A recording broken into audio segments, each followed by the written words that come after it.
Matrudevobhava.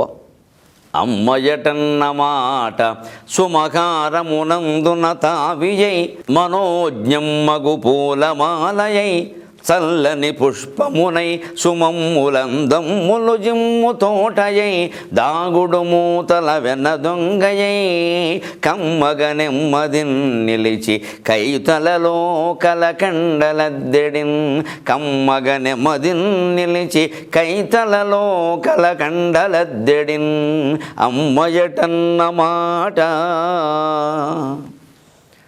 Telugu one TV ప్రేక్షక మహాశయులందరికీ సాహిత్యంలో హాస్యం అనే కార్యక్రమంలో మీరు ఆదరించినటువంటి మీ అందరికీ కూడా పునః ధన్యవాదాలు తెలియజేస్తున్నాం. ఎంతోమంది యూట్యూబ్ ద్వారా ఇతరత్ర నెట్ ప్రవాహం ద్వారా దీన్ని ఆస్వాదిస్తున్నారు. ప్రపంచవ్యాప్తంగా అనేక దేశాల్లో నాకు ముఖాముఖి ఫోనాఫోని లేఖాలేఖి తెలియజేస్తూనే ఉన్నారు. ఆ విషయాన్ని చాలా ఆనందిస్తున్నాం. ఏదో ఒక చిన్న స్థాయిలో కార్యక్రమం మొదలైనటువంటి ఒక చమత్కార కార్యక్రమం ముఖ్యంగా యువతరానికి ఇంత వెలుగునిస్తుంది, ఇంత దీప్తినిస్తుందని నేను అనుకోలేదు. కవికి ఎప్పుడూ ఇటువంటి అభిమానమే ఉత్సాహాన్ని కలిగిస్తుంది. ఈ అభిమానమే బ్రతుకునింత రుచింపగజేయు లేనిచో ఆయువు సాగదీయగ మహత్తర కారణమేమియుండే స్వేచ్ఛాయుతమైన చిత్తము ప్రసారము చేయు ప్రశంసయొక్కటే ఆయువు పోయును ఎంతటి మహాకవికైన ధరాతలంబునన్. ప్రజలు చూపించేటువంటి అభిమానమే మహాకవులకి ఆయుర్దాయం, ఊపిరి, ఉత్సాహం అన్నీను. ఏవో డబ్బు వల్ల సన్మానాల వల్ల మేము ఆనందపడతామనుకోవడం చాలా పొరపాటు. అవన్నీ 5 నిమిషాలు, పెద్ద విషయాలు కావు.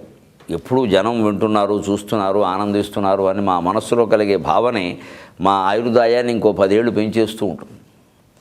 అటువంటి ఆదరణను చూపిస్తున్న ప్రేక్షక మహాశయులందరికీ తెలుగు వన్ టీవీ తరఫున, తెలుగువన్.com తరఫున, నా తరఫున, ఆంధ్ర సాహిత్యం తరఫున, సంస్కృత సాహిత్యం తరఫున ప్రత్యేకంగా కృతజ్ఞతలు చెల్లించుకుంటూ ఈ వారం మనం జీవితంలో దేని పాలబడకూడదో, ఎవరు ఏ విషయంలో జాగ్రత్తగా ఉండాలో తెలియజేసేటువంటి ఒక చమత్కార శ్లోకం. చింతాజ్వరో మనుష్యాణం వస్త్రాణమాతపోజ్వరః అసౌభాగ్యం జ్వరం స్త్రీణాం అశ్వానాం మైథునోజ్వరః. ఎవరికి ఏది జ్వరమో చెబుతున్నాడు. జ్వరం అంటే బాధ కలిగించేదే కదండి. వాడికి జ్వరం పట్టుకుందిరా, విరహజ్వరం అంటారు. ఇంక ఎవరో అమ్మాయి మీద పడ్డాడు, దృష్టి పడింది, ఇంకంతే వదలడు. ఇంకా ఈ జ్వరం మనిషిని పీడించినట్టుగా ఇది అతన్ని పీడిస్తుంది. అంచేత ఎవరిని ఏది పీడిస్తుందో తెలుసుకుంటే దాని పాలపడకుండా ఎలా ఉండాలో మనం చూసుకుంటాం, జాగ్రత్త పడతాం. చింత జ్వరం మనుష్యాణం, మనుషులందరికీ పెద్ద బాధాకరమైనది ఏమిటంటే చింత. ఏమిటండి చింత? ఎందుకు? అనవసరమైన విషయాన్ని గురించి ఆలోచించడం బాగా ఎక్కువ. ఎప్పుడో ఏడాది తర్వాత వస్తుందో రాదో అన్న సమస్య గురించి ఎప్పటి నుంచో ఆలోచించడం ఎక్కువ. వస్తే ఏం చేయాలో, వాళ్ళు ఏం మాట్లాడతారో, మనం ఏం మాట్లాడాలో, ఎలా ఎదిరించాలో ఇప్పుడు స్నానం చేస్తూ నీళ్ళ గదిలో కూర్చొని ఆలోచిస్తూ ఉంటాం. ముందు స్నానం సరిగ్గా చేయడం మానేశాం. చాలామందిలో ఉండే జబ్బు ఇది. దీనికి మీరు నేను కూడా మినహాయింపు కాదు. అసలు ఆ సమస్య రాలేదు. మనస్సు చేసే మహామాయ ఇదే. పైగా ఇంతసేపు ఆలోచించినా ఏం చేస్తాం చెప్పండి? ఒకసారి ఆలోచిస్తే అందరం ఆలోచిద్దాం. ఏం చేయలేము. ఏదో దానికోదో పరిష్కారం ఉంటుంది. ఆ పరిష్కారం నిజానికి మహాతత్వవేత్తలు చెప్పినట్టు అప్పటికప్పుడు ఆలోచించినా దొరుకుతుంది. ఇంత జీవితానుభవం ఉంది, దొరకదండి. కాకపోతే ఎందుకు ఆలోచిస్తామంటే ప్రతిదీ మనం అనుకున్నట్టుగా అవ్వాలని అనుకుంటాం. మనం ఇలా అవ్వాలి, ఇలా అవ్వాలి, ఇలా అవ్వాలి అని ముందు నిర్ణయించుకున్నామంటే రాగద్వేషాలు పెట్టుకున్నాం మనం. ఇది ఈ రాగం, ఇది ద్వేషం. దాన్ని అలా అయ్యేలా ప్రయత్నం చేస్తూ ఉంటాం. అలా అవ్వాలని ఏం లేదు, మరి అవతల వాళ్ళు చేస్తారు. పని అవసరం వస్తే చేసేయి, లేదా మానేయి, లేకపోతే ఊరుకో. దాని గురించి చింతించకు. చితికి చింతకి అదే తేడా అంటారు గుంటూరు శేషేంద్ర శర్మ గారు. చితి చచ్చిపోయిన వాడిని దహిస్తుంది, చింత బతుకున్న వాడిని దహిస్తుంది కదా అంటాడు. అదే ప్రాచీన కవులు చెప్పారు. చింత జ్వరో మనుష్యాణం, మనుషులందరికీ జ్వరం ఏమిటంటే చింత. అంచేతన ఎక్కువగా మనం ఆలోచన చేస్తూ ఉంటాం, పనులు వాయిదా వేస్తూ ఉంటాం. పని ఏదైనా చేయాల్సి ఉంటే పని చేస్తూ కూడా ఆలోచన, ఏమిటో పనిలో పడ్డాం, సరిగ్గా అవ్వట్లేదు, ఆలోచనలో పడ్డాం, బాబు ఈ పని అవ్వడం లేదు, అప్పుడు టైం అయిపోతుంది కూడా, అప్పుడే 5 అయిపోయింది, 4 అయిపోయింది అనుకుంటూ ఉంటాం. ఆలోచనలో పడకపోతే పని అయ్యేదిగా. అందుకే ఎప్పుడు పనిని వాయిదా వేయకూడదు, ఆలోచననే వాయిదా వేసి పని చేసుకుంటూ పోవాలి. మనకు అనారోగ్యాలు ఎందుకు వస్తాయి, ఒత్తిళ్ళు ఎందుకు వస్తాయంటే మన దగ్గర మనం పని వాయిదా వేసి ఆలోచిస్తూ కూర్చుంటాం. చాలామంది ప్రభుత్వ కార్యాలయాల్లో ఇతరత్ర కూడా బద్ధకం ఉన్న మనుషులను మీరు గమనించండి, గంటలు ఖాళీగా కూర్చుని కబుర్లు చెప్పుకుంటారు, చర్చిస్తారండి, పని చేయడానికి బద్ధకిస్తారండి. చోటు దగ్గరగా వేసుకుని కబుర్లు చెప్పుకుంటారు, వరండాలో నుంచి సిగరెట్ కాల్స్తూ కబుర్లు చెప్పుకుంటారు. ఇక టీ తాగుతూ టీ విరామం పావు గంట అయితే అరగంట చేస్తారు, అరగంట అయితే గంట చేస్తారు. మరి ఇన్ని కబుర్లు చెప్పుకోవడానికి, ఇన్ని ఆలోచనలు పంచుకోవడానికి ఉండే సమయం పని చేయడానికి లేదా? ఏదైనా ఎవరైనా ఒక పల్లెటూరు నుంచి పేద, ఏమండి సార్ మేము ఎప్పుడో కాగితం పెట్టుకున్నాం సార్, మా కాగితం పెట్టుకుని 6 నెలలు అయింది సార్, కాస్త చూడండి సార్, ఉండవా బోర్డు ఉన్నాయి నీకంటే, ఏ ఖాళీకి కూర్చున్నావు అక్కడ అంటాడు వాడు. మరి ఖాళీకి కూర్చోపోతే ఏం చేస్తున్నావు బయట? ఇది కూడా చింతే. ఈ కబుర్లు ఎందుకు మనకి నచ్చుతాయి ఆలోచిద్దాం. మనం ఎవరం దేశద్రోహులం కాదు, కానీ మనం పని ఎందుకు ఎగ్గొడుతున్నాం? కబుర్లు బాధ్యత రాహిత్యానికి ఉదాహరణ. కబుర్లు చెప్పుకోవడం ఎందుకు బాగుంటుంది మనకంటే, తర్వాత చేయవలసింది ఏం లేదు ఈ కబుర్ల ద్వారా. కబుర్ల తర్వాత ఇప్పుడు మీరు చెప్పుకున్న కబుర్ల మీద ఒక పరీక్ష పెడతాం. మీరు మొదట్లో ఏ కబురుతో మొదలు పెట్టారు అని అడిగితే ఇదేమిటిది, అయితే మేము కబుర్లు చెప్పుకోవడం మానేస్తూ ఉంటాం. చెప్పుకోం మనం. ఇంకా ఖాళీగా కూర్చొని కబుర్లు ఎందుకు చెప్పుకుంటామంటే దాని తర్వాత ఏ పరీక్ష లేదు, దాని మీద ఏమి అడిగేవాడు లేడు, ఇలా గాలికి పోయినా పర్వాలేదు, ఇలాంటి పనులు చేస్తాయి. ఎందుకంటే ఒత్తిడి లేకుండా ఉండాలి మనస్సుకు మనం. కానీ అనుకోకుండా కబుర్లో పడిపోయి అసలు పనులు ఎగ్గొట్టడం వల్ల అనుకోకుండా మన మనస్సు మీద ఒత్తిడి మనమే పెంచుకుంటున్నాం. నిజంగా ఒత్తిడి లేకుండా ఉండాలంటే ఈ కబుర్లు మానేసి ఆ ఫైలు ఒక్కొక్కటి తీసుకుని ఏదో ఇప్పుడు మన చేతిలో ఉన్నంత వరకు ఏదో అవునో కాదో ఏదో రాయాలిగా. వెనక సమైక్య రాష్ట్రంలో ముఖ్యమంత్రి గారు ఉండేవారట, నో అని రాసేవారట, కాదని నో అని రాసేవారట ఫైల్ మీద. వారికి ముట్టవలసింది ఏదో ముట్టాక ఆ ఫైలే పట్టుకురమ్మని దానికి టీఈ నోట్ అని చేర్చేవారు. గొడవలేదు, అయిపోయింది చేసుకోమని. ముందు నో అంటే వాడు డబ్బులు పట్టుకొచ్చే వరకు దీనికి కదపద్దని. తర్వాత వాడు పట్టుకొచ్చేవాడు, ఈయనకి ఇచ్చేవాడు. ఇచ్చిన తర్వాత అప్పుడు అందే సరే అది ఎలా పట్టుకురా, మళ్ళీ ఎందుకు ఓసారి నో రాసి రెండోసారి నోటు విడిగా రాస్తే తర్వాత ఎవరన్నా పట్టుకుంటే ప్రమాదం. అందుకని టీఈ అని దానికే చేర్చేవారు. నేను నో అనలేదండి, నోట్ అన్నాను అంటే దాన్ని నోటు పెట్టమని పెడతాడు. అంత తెలివండి నిజంగాను.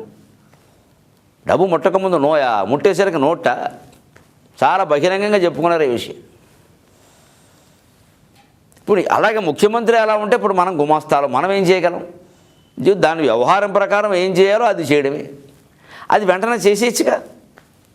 అంచేతనే చింతా జ్వరం మనుష్యుడు, దాని గురించిన ఆలోచన కానీ, బయటికి వెళ్ళి కబుర్లు చెప్పడం కానీ, అనవసరపు ఆలోచనలో పడడం కానీ, రేపు పొద్దున్న పిల్లాడు ఏమవుతాడో, పిల్ల ఏమవుతుందో, ఇప్పుడు ఇలా ఉన్నారు కానీ రేపు పొద్దున మన మాట వింటారా, అడ్డాల నాడు బిడ్డలు కానీ గడ్డాల నాడు బిడ్డరా, ఇవన్నీ ఆలోచించడం అనవసరం. ఈ చింత ఎక్కువ మనిషిని తినేస్తుంది. చింతా జ్వరం మనుష్యాణం వస్త్రాణం ఆతపోజ్వర. ఎప్పుడు సంస్కృత శ్లోకాల్లో ఇలాంటివి 4 చెబుతారని అనుష్టుప్పుల్లో సాధారణంగా 4. ఒకటి భౌతికం, ఒకటి మానసికం, ఒకటి ఆధ్యాత్మికం, ఒకటి చాలా మామూలుగా ఏదైనా విషయం. ఇప్పుడు చింతాజ్వరం మనుష్యాణం ఆధ్యాత్మికం.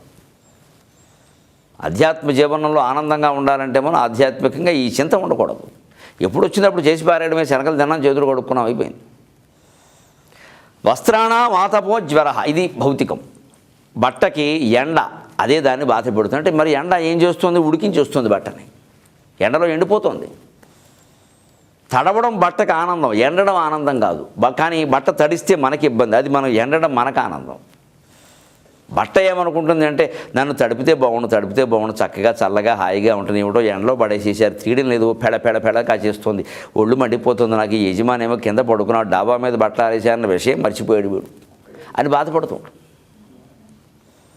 అందుకని వస్త్రాణం ఆతపోజ్వర, బట్టలకు ఏమిటంటే ఎండే విరుగుడు, దానికి అది బాధే. అసౌభాగ్యం జ్వరం స్త్రీణాం, స్త్రీలు ఎప్పుడు దేనికి ఎక్కువ బాధపడతారు అంటే భర్తని కోల్పోవడం కంటే స్త్రీ జీవితంలో బాధపడవలసింది మరొకటి లేదు. అందుకే జాగ్రత్తగా ఉండాలి. ఈవేళ మారిన ఆధునిక పరిస్థితుల్లో చదువులకి, ఉద్యోగానికి, జీతానికి, వీటికి ఇచ్చినటువంటి ప్రాధాన్యాన్ని భర్తకి ఇవ్వడం లేదు. భర్తలు కూడా అలాగే ఉన్నారు. దానివల్ల విడాకులే కాదు, ఎన్ని ఘోరాలు జరుగుతున్నాయో చూసిన. కన్న తండ్రి స్వయంగా పిల్లని చంపాడు. ఏమన్నా అంటే నా భార్య మీద కోపం అన్నాం. కన్న తండ్రి భార్య మీద అనుమానంతో పిల్లని చంపాడు. అసలు ఆ అనుమానం వచ్చేలా ఎందుకు ఉండాలండి పరిస్థితి? అనుమానం పెనుభూతం అవన్నీ నిజమే, కానీ అసలు ఏదో ఒకటి లేనిదే అనుమానం కూడా రాదు కదా. ఎందుకు అంత నిజాయితీగానే ఉండొచ్చుగా. సరే ఏదో ఉంది, పోనీ వీరైనా అర్థం చేసుకుని దానికి సరిగ్గా నాకు ఇలా ఉందని చెప్పేస్తే వారు మార్చుకుంటారు. ఇక అక్కడి నుంచి దానికి 1కి 2 చేర్చి 3 చేర్చి మాటికి ఏదో ఒకటి అంటుకుంటే వాళ్ళు మాత్రం ఎంతకాలం తట్టుకుంటారు? ఎక్కడో అక్కడ రాజీ కుదరాలి కదా. ఇవాళ ఆడవాళ్ళు కూడా నన్ను మన్నించండి, ఉద్యోగాలు సంపాదనలు యావలో పడిపోయి భర్త ప్రేమ అనే దానికి ప్రాధాన్యం తగ్గించేశారు. అంటే బాధగా ఉంటుంది, కానీ నిజం ఇది. డబ్బు నా కెరీర్, నా అడ్వాన్స్, నా జీవితం, నేను ఎవరి కోసం ఏది చాగాలని నేను చేయను. పిల్లలు మీరు చూసుకోండి, నేనే చూడాలా? ఎవరు చూడాలి? ఇద్దరు కలిసి కన్నారు కదా అనుకుంటున్నారు. ఒకవేళ ఆ భర్తే జారిపోతే ఇప్పుడు ఈ పిల్లలను చూసుకోక తప్పుతుందా? ఇంకోడు వస్తాడు అనేవాడు కూడా ఇంకోడేమన్నా ఇంతకంటే గొప్పవాడు అవుతాడు. అప్పుడు పెనం మించి పొయ్యిలో పడినట్టు కదా. వాడు మాటికి నువ్వు వాడిని ఇడిపించుకుతున్నావు అందుకే వాడు అలా చచ్చాడు అని అండా. ఇది ఆలోచించుకున్నా బాబు. దెయ్యాల్లో కూడా దెయ్యాలే దెయ్యం నుంచి దెయ్యానికి మారవలసి వస్తే శాస్త్రం చెబుతారు సరదాగా పాత దెయ్యమే నయ్యమంటారు. ఎందుకంటే ఆ దెయ్యం నుంచి తప్పించుకునే విధానం మనకు తెలుసు. అంచేత అసౌభాగ్యం జ్వరం స్త్రీణం, సౌభాగ్యం కోల్పోయే పరిస్థితిని తెచ్చుకోకూడదు. అసలు ఇవాళ విడాకులు తీసుకున్నా కూడా సౌభాగ్యం కోల్పోయినట్టే లెక్క. ఆడవాళ్ళైనా మగవాళ్ళైనా. భర్త పోవడం భార్య పోవడం ఒకటే కాదు. విడాకులు అంటే లేనట్టే, పోవడానికి దానికి తేడా ఏముంది? ఊరికే బతుకుంటే ఏమిటి మనకి? సౌభాగ్యం పోయినట్టే విడాకులు అంతే. అంచేత దాన్ని అసౌభాగ్యం కిందే భావించాలి. ఇక 4వది పరమ చమత్కారమైనది సరదాకి. అశ్వానాం మైథునో జ్వరగా. గుర్రాలకి మైథునమే జ్వరం అన్నారు. ఎందుకంటే గుర్రానికి మైథునకాంక్ష బాగా ఎక్కువ. కానీ ఒక్కసారి అది మైథునంలో పాల్గొంది అంటే ఇక మళ్ళీ ఓ రోజు లేవలేదు అది దానికి. అందుకే ఏం చేస్తారంటే గుర్రాలని యుద్ధాల్లో గుర్రాలు ఎక్కువ వాడతారు. అందులో ఆడగుర్రాలు ఎక్కువ వాడతారు. ఘోటీకులాదధిక ధాటి అంటాడు కాళిదాసు. ఆడగుర్రాలు వేగంగా పరిగెడతాయట, అందుకని ఆడగుర్రాలను ఎక్కువ వాడతారు. కానీ ఆ వాడేటప్పుడు ఈ ఆడగుర్రానికి పొరపాటున మొగ్గుర్రం కనపడిందంటే దాని వెనకాల పోతుంది. అర్జునుని ఎగ్గాడే అశ్వత్థామని ఎగ్గాడే దానికి అనవసరం. మొత్తం రథం కట్టు తెంచుకు పారిపోతుంది. అందుకని గుర్రాలకు గంతలు కడతారు. అంతేకాదు ఘోటక బ్రహ్మచర్యం అనే ఒక మాట ఉంది. ఘోటకం అంటే గుర్రం. ఏమిటి గుర్రం బ్రహ్మచర్యం ఏమిటి? గుర్రం బ్రహ్మచర్యం అంటే బలవంత బ్రహ్మచర్యం. గుర్రం ఎక్కడ ఈ కళ్ళకు కనపడమే కాదు, దాని అవయవాల్లో ఏమైనా లేనిపోని స్పందనలు వస్తాయేమో ఆడగుర్రాన్ని చూడగానే లేదా మొగ్గురాన్ని చూడగానే అన్నట్టుగా దాని అవయవాన్ని కూడా బలవంతంగా ఎనపకట్లతో కట్టేస్తారు యుద్ధాల్లో పాల్గొనే గుర్రాలకి. ఇలాగా అదే ఘోటక బ్రహ్మచర్యం. ఒక బ్రహ్మచారి అయిన వాడు కూడా మనస్సులో ఏమీ కలగదు, ఒకవేళ మనస్సులో కలిగినా బయటికి తెలవద్దు అంటే ఇనపకోసి పెట్టుకుంటాడు. రకరకాలు ఇంకా ఇనపకోచీలు ఇనప కచ్చడాలు కట్టిన మునులే అంటారు. మనుచరిత్రలో వస్తుంది ఆ ప్రయోగం. మా ముందు నిలవలేకపోయిరి అంటుంది దేవతలు వరుధిని వాళ్ళు. అంతే. ఇదే ఘోటక బ్రహ్మచర్యం. ఎందుకంటే గుర్రాన్ని మానసికంగాను భౌతికంగాను కూడా అలా బంధించకపోతే పొరపాటున ఆడగుర్రమో మొగ్గుర్రమో దీనికి ఇవతల దానికి కనపడిందంటే పరిగే ఇంకా. కానీ భగవంతుడు చూడండి ఎలా పెట్టాడో, దానికి ఆ కాంక్ష ఎక్కువ, దానివల్లే దానికి వ్యాధి. ఒక్కసారి పొరపాటున మైథునంలో అది పాల్గొందంటే ఇక ఒక రోజు 24 గంటలు కాదు 48 గంటలు దానికి విశ్రాంతి ఇవ్వాల్సిందే. ఇక పరిగెట్లేదు అది. అంటే అశ్వానాం మైథునో జ్వర చింతాజ్వరో మనుష్యాణం చింతాజ్వరం మనుష్యాణం వస్త్రాణం ఆతపోజ్వర వస్త్రాణం ఆతపోజ్వర అసౌభాగ్యం జ్వరం స్త్రీణాం అశ్వానాం మైథునో జ్వర.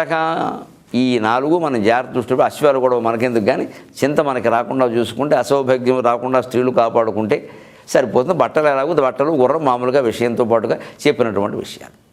అలాగే ఈ వారం ఒక మంచి పద్యం. పొగడ్డంలో ఉండే రకరకాల గురించి ఇదివరకు గతంలో మనం చెప్పుకున్నాం. ఇందులో కూడా వ్యాజ స్తుతి చేస్తూనే పైకి స్పష్టంగా స్తుతిలాగే ఉంటుంది. కానీ ఏమిటో కొంచెం ఇబ్బంది కూడా పడుతున్నామయ్యా అన్నట్టుగా ఉంటుంది, కానీ గొప్పగానే ఉంటుంది. అది కూడా విశ్వనాథ వారి గురించి జొన్నలగడ్డ మృత్యుంజయరావు గారు మా గురువుగారు, మహానుభావులు, కీర్తిశేషులు. వ్యాసభారతం నన్నయ్య పరిష్కారం అని ఆయన పరిశోధనా గ్రంథం, చాలా ఏళ్ళు తెలుగు సంస్కృత పాఠాలు చెప్పిన మహానుభావులు. ఆయన 1975లో విశ్వనాథ వారికి సన్మానం జరిగితే తాడేపల్లిగూడెంలో ఓ పద్యం చెప్పారు ఆయన మీద. బండ్ల కొలది చెత్తవ్రాయనేర్చునొకండు రసము చింద సొంత వ్రాయునొకడు బండ్ల కొలది వ్రాసినదంతయు రస నిధానమనగా వ్రాయునితడు. బండ్ల కొలది చెత్త వ్రాయనేర్చునొకండు అని పద్యం చదువుతుంటే విశ్వనాథ్ వారు ఇలా చూశారు, ఏమిటి వీడు నా గురించి అంటున్నాడు ఈ పద్యం అని. చెత్త రాస్తానా? ఎందుకంటే ఆయన బండ్ల కొలది రాశాడు, చాలా గ్రంథాలు రాశాడు. బండ్ల కొలది చెత్త వ్రాజనేర్చునొకండు రసము చెంద సొంత వ్రాయునొకడు. ఒక్కొక్క కవి ఉంటాడు, ఎక్కువ రాయడు, ఒక్కటే రాస్తాడు. మనుచరిత్ర ఒక్కటే రాశాడు అలసాని పెద్దన. నంది తిమ్మన పారిజాతాపహరణం ఒక్కటే రాశాడు. మాదయ్య గారి మరణ రాజశేఖర చరిత్రం ఒక్కటే రాశాడు. అయ్యలరాజు రామభద్రుడు రామాభ్యుదయం ఒక్కటే రాశాడు. ఇంకేం కనపట్టలేదు వాళ్ళ గురించి. మరి వాళ్ళు బాగానే ఉన్నారుగా. దేవరకొండ బాలగంగాధర తిలక్ అమృతం కురిసిన రాత్రి ఒకటే ప్రసిద్ధమైంది. ఇంకేమైనా ఉన్నా కొన్ని పద్యాలు, గోరువంకలైన పద్యాలు, మిగిలినవి కథానిక సంపుట్లు. కవిత్వం పరంగా వచన కవిత్వం వస్తే ఒకటే, పద్య కవిత్వం ఒకటే, ఇవి ఎక్కువేం లేవు. ఒక మహానుభావుడు చిన్నతనంలో చనిపోయాడు కూడాను. దానికి ఏమైనా నష్టమా? ఉంటారు కొందరు. మాండలని శ్రీనివాసు మాండలనే వాయించాడు, ఇంకోటి వాయించలేదు ఆయన.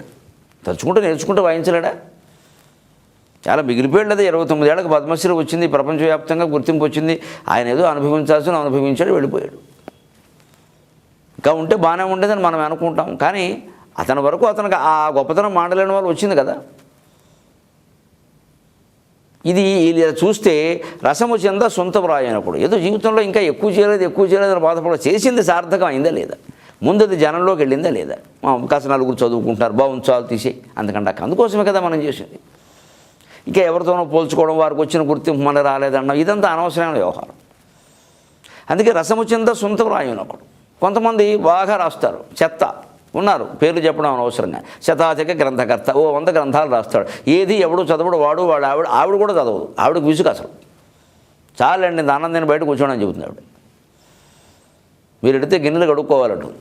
ఎందుకంటే ఈయన రాసేదంతా తెలుసు ఆయనకి, ఆవిడకి ఆమోదం రాస్తాడని. అందుకని కొంతమంది బండ్ల కొలది రాస్తారు చెత్త, కొంతమంది రస సమగ్రంగా ఒక్కటే రాస్తారు. కానీ బండ్ల కొలది వ్రాసినదం తెయు రస నిధానమనగ వ్రాయునితడు. బండ్ల కొలది రాశాడు ఈయన. 200 పుస్తకాల పైన ఉన్నాయి.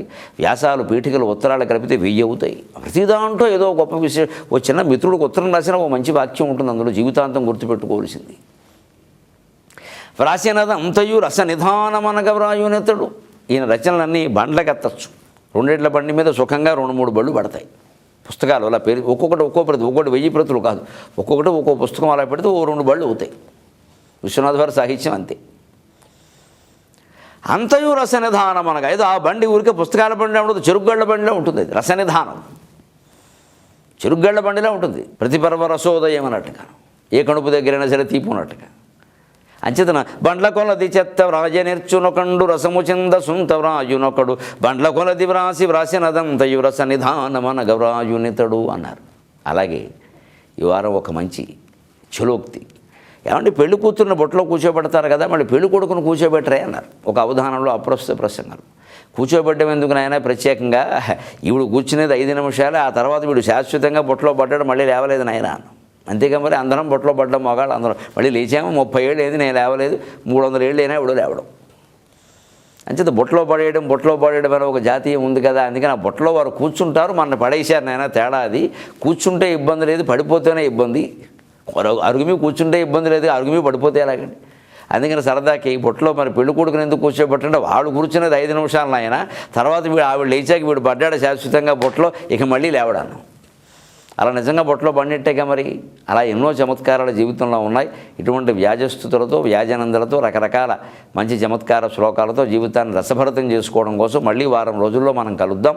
అంతవరకు ఇంత రసభరిత వాంగ్మయాన్ని మనకు అందించిన తెలుగు భాషలో మనం మాట్లాడదాం. సెలవు.